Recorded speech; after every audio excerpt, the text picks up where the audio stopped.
네, FST 한번 보도록 하겠습니다. 6,200원. 아, 그래도 수익이시네요. 예.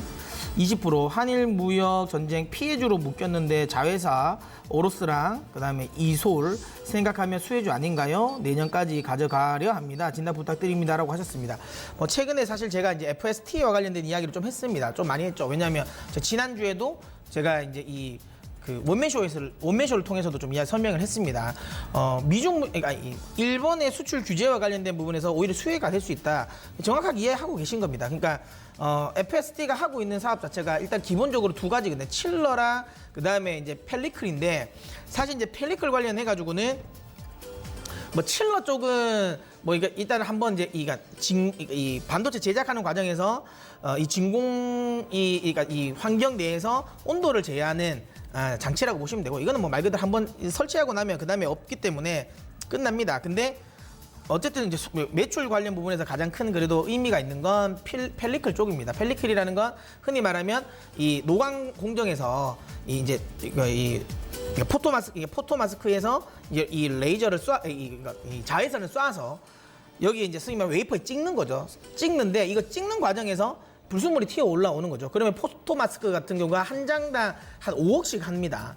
이게 이제 사실 불순물이 빨리 돼가지고 빨리 흔히 말하면 이게 소진돼 버리면, 오염이 돼 버리면 당연히 돈이 굉장히 많이 드니까 이제 이 포토마스크를 아무래도 이제 이렇게 이 보호하는 게 펠리클이라는 거거든요.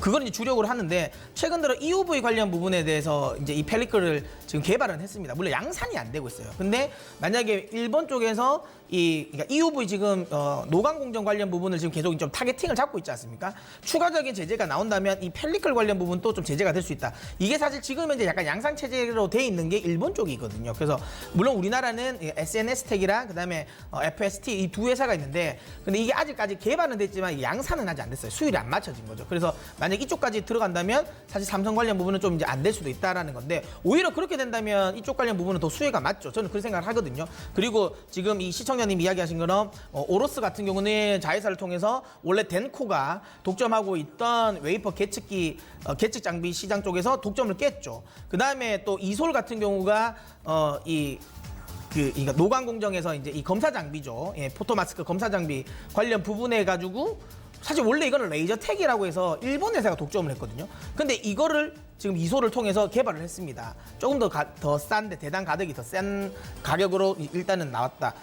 확실하게 수혜주는 맞는데요. 지금 시장에서 이걸 엮는 거예요.